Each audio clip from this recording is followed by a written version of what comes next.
Workbook, Unit 5, Lesson 2, Exercise 3. Listen again and decide if the sentences are true or false. Welcome to The Working World, where we are discussing the future of the labour market. Our guests today are Thomas Edwards and Omar Hamed. Thank you. Let's start with you, Omar. You have been studying the trends in the workplace for many years now. What do you want to tell young people about the future of work? Well, after analysing current job offers and interviewing business owners, we concluded that artificial intelligence will have a significant impact on the type of jobs in the future. Now, Thomas, I think you feel quite strongly about artificial intelligence. Yes, I do. Artificial intelligence, or AI as we call it, promises to destroy jobs. One study found that 82% of areas in Europe and North America experienced a decrease in jobs as a result of using AI. Yes, but although this study appeared to show a decline in jobs, it failed to tell us there was an increase of 60% in jobs in areas where AI could not be used.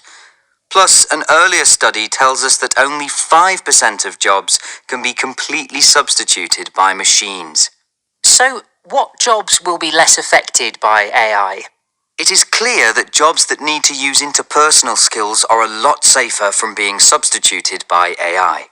You both seem to be suggesting that the job market appears to be changing. Should we risk using AI if it is going to cause so many problems? Change has always happened and always will. Most of our ancestors used to work in agriculture, but machines reduced the demand for farmers but increased the need for computer programmers. What new jobs are expected to be common in the future? Well, teaching jobs appear to be an area that will be less affected by AI and technology in general, as well as jobs in medicine. So, nurses and doctors. Nurses and doctors? Why is that? Well, the population of the world is getting older, and as more people live longer, they will need more healthcare. Ah, that makes sense. What impact would this have? Well, it is expected that by 2030, an average of 600 million people worldwide will have to change careers or learn new skills. Interesting. And what are some of these new skills, Thomas? They need to learn about new technology and speak different languages. With the internet, we are working much more globally now, and we need to speak to people all over the world. I would consider studying English to a very high level, and perhaps another language too. Okay, we're almost out of time. Can you give our listeners one last piece of advice, Omar? First of all, my advice would be not to worry.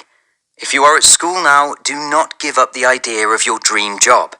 But remember, you may need to learn a few new things to do that job in the future. Thank you. And how about you, Thomas?